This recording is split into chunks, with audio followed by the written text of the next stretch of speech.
Bacaan kita pada malam hari ini seperti bacaan pada minggu kemarin ya.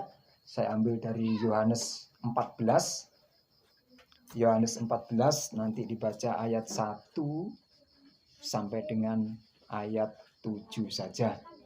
Yohanes 14 nanti dibaca ayat 1 sampai dengan ayat 7 saja.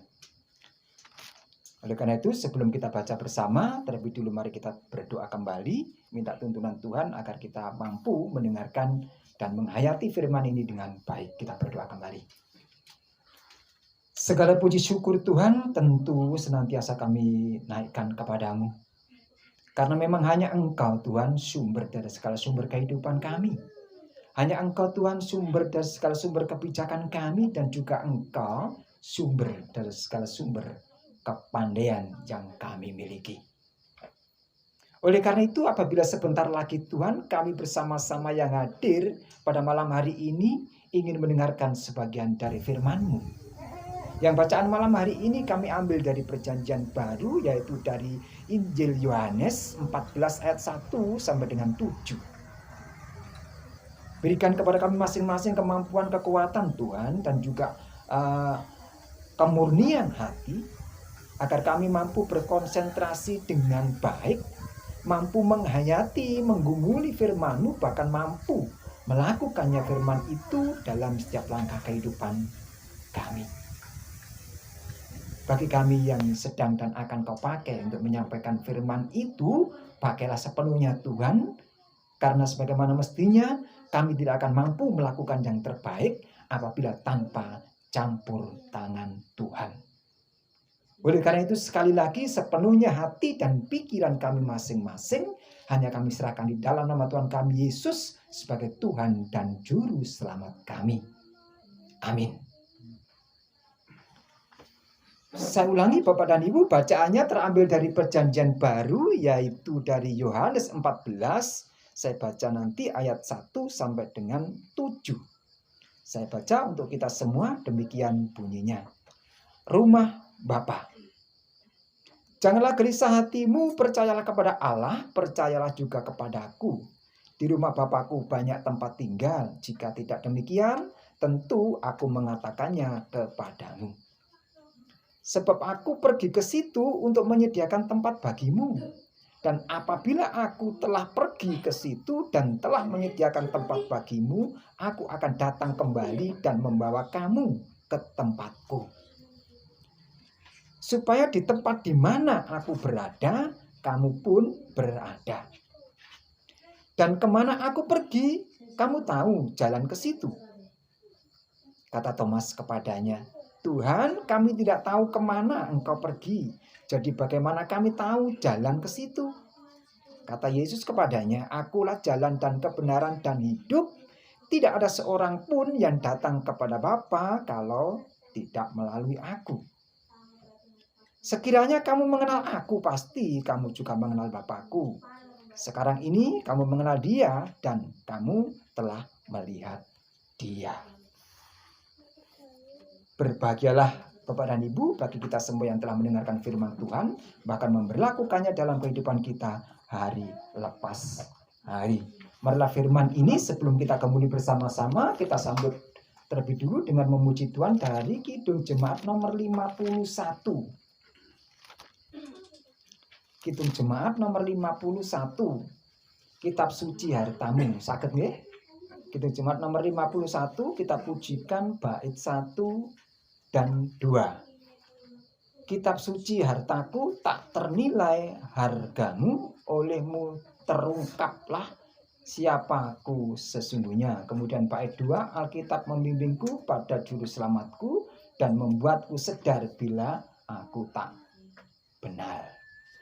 Kidung Jemaat 51, kita pujikan bait 1 dan 2 Kitab Suci Hartaku. Monggo. Kitab Suci Hartaku, tak ternilai hargamu,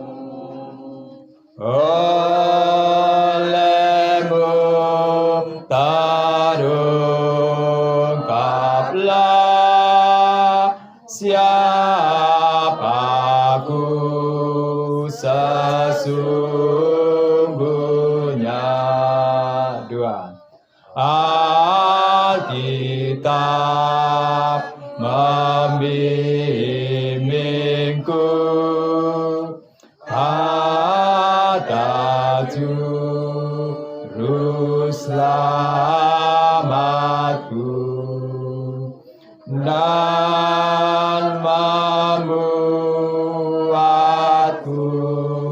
sadar bila aku tak benar.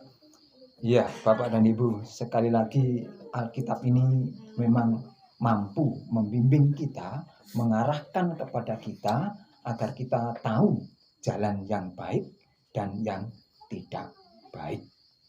Oleh karena itu, Alkitab ini sangat berguna sekali bagi kita sebagai anak-anak Allah. Sebagai nats pembimbingnya, saya ambil dari ayat 6, Bapak dan Ibu. Saya baca kembali demikian, kata Yesus kepadanya, "Akulah jalan dan kebenaran dan hidup. Tidak ada seorang pun yang datang kepada Bapa kalau tidak melalui Aku." Bapak dan Ibu, di antara kita ini tentu sangat mengharapkan sukses, nggih. Gini mboten? Tentu sedoyo. Semua kita menginginkan sukses. Sukses hidupnya dan sukses juga usahanya.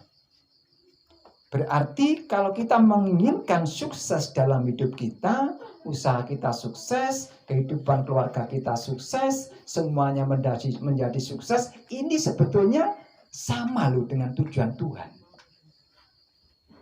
Tuhan juga mempunyai tujuan, Bapak dan Ibu, ingin melihat anak-anaknya ini hidupnya sukses. Berarti tujuan kita hidup ingin sukses sama seperti yang diinginkan oleh Tuhan agar hidup anak-anak Allah semuanya sukses. Kan seperti itu. Tinggal bagaimana kita mengukur tingkat kesuksesan itu. Nah, ini yang berbeda, Bapak dan Ibu. Kadang-kadang orang menilai bahwa sukses itu diukur dengan banyaknya uang. Nek duit akeh berarti sukses. Kadang-kadang kesuksesan diukur dari nilai harta benda yang dimiliki orang tersebut.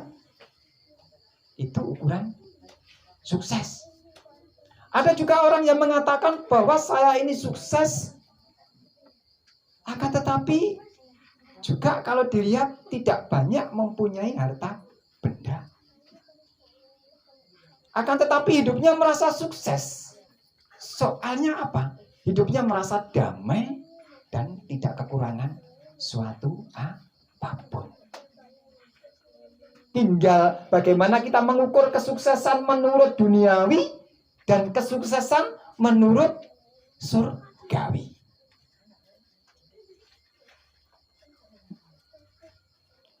Begitu juga agar kita tidak salah melangkah, Bapak dan Ibu, agar kita tidak salah melangkah dan tujuan kita ingin sukses dalam hidup ini sejalan dengan kemauan Tuhan. Firman Tuhan mengatakan, "Akulah jalan dan hidup dan kebenaran. Tidak ada seorang pun datang kepada Bapa kalau tidak melalui Aku." Bapak dan Ibu, Yesus mengatakan tidak ada seorang pun datang kepada Bapa. Bapa itu siapa? Allah Bapa yang di surga. Kalau kita berdoakan seperti itu, Allah Bapa yang di surga, dikuduskanlah namamu. Dengan demikian Tuhan Yesus ingin mengatakan tidak ada seorang pun yang tidak lewat Aku akan mencapai pada Allah Bapa yang di surga. Siapapun orangnya di dunia ini kalau tidak melalui Yesus, jalan yang harus kita lalui tidak akan sampai di surga. Kenapa saya katakan seperti itu? Iya, Allah memang tempatnya di surga. Allah Bapa berarti di surga. Berarti Tuhan mengatakan kasarannya, nek ora lewat aku, ora bakal teko surga. Nek ora lewat aku, ora bakal sukses. Nek ora lewat aku, ora bakal ayem lan tentrem. Ini filsafatnya. Kena. Akan tetapi Bapak dan Ibu, untuk menuju kesuksesan dalam hidup juga tidak sedikit rintangannya Bapak dan Ibu. Mungkin kita juga sering jatuh bangun. Nah, dikala kita jatuh bangun itu, iman kita diuji kemurniannya, masih tetap setia pada Tuhan atau tidak. Kalau kita tidak setia pada Tuhan, dikala kita jatuh, hilang harapan.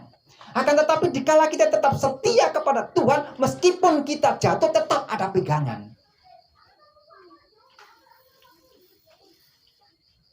Ini kuncinya Bapak dan Ibu.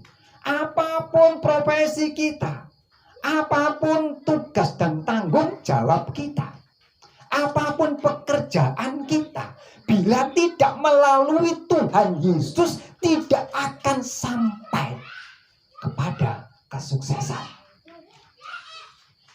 Tidak akan sampai di surga Bapak dan Ibu. Surga itu apa? Saya tadi pernah belajar sedikit olah-oleh tak golek surga itu apa? Ya, surga itu tempatnya orang-orang bahagia. Di sana tidak ada derita. Di sana tidak ada jeritan. Di sana tidak ada lagi orang mengeluh. Itu di surga. Di sana ada sukacita. Di surga ada kedamaian. Berarti kalau orang tidak melalui Yesus, hidupnya tidak damai. Di surga ada kebahagiaan, berarti kalau mereka tidak melalui Yesus, hidupnya tidak bahagia. Itu.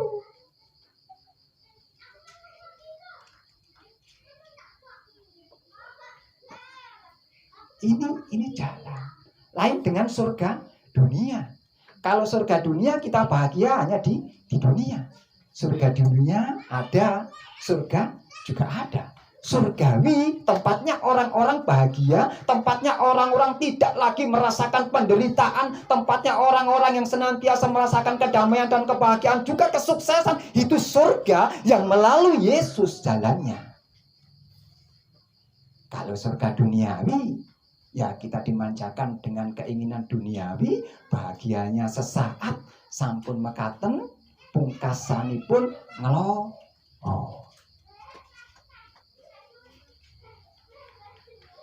Oleh karena itu bagi Bapak dan Ibu sekalian, barang siapa yang saat ini masih merasakan duka dalam hidupnya, masih merasakan kegundahan di dalam hidupnya, mari sedikit demi sedikit kita menghampiri Yesus, dan bukan menghampiri, akan tetapi berjalan di atas Yesus. Karena Yesus itu jalan. Agar kita sedikit demi sedikit juga dilepas dari kepenatan hidup, dan kita memperoleh keberhasilan. Banyak cara dan jalan Bapak dan Ibu untuk menuju keberhasilan dan kesuksesan. Banyak. Tidak satu jalan. Yang penting Yesus kita tempatkan di depan. Jangan di samping kiri, jangan di samping kanan, akan tetapi di depan, nang ngarepe dodo, nang jero ati. Ya Yesus dikek pinggir yo keliru. Utawa Yesus dipanggul, wis Gustiku tak panggul. Iki ajane keliru Bapak dan Ibu filsafat yang mekaten niku. Tak buelani Gustiku pokoke ana wong ngadek macem-macem mungsu aku iki.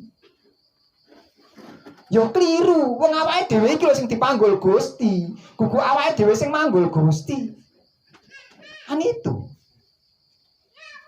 Jadi oleh karena itu saudaraku yang dikasih Tuhan kita Yesus Kristus, malam hari ini monggo kita sama-sama berjalan lewat jalan Tuhan Yesus, karena di sana ada kebenaran, di sana ada jalan hidup, dan di sana kita akan menemukan kedamaian juga kesuksesan.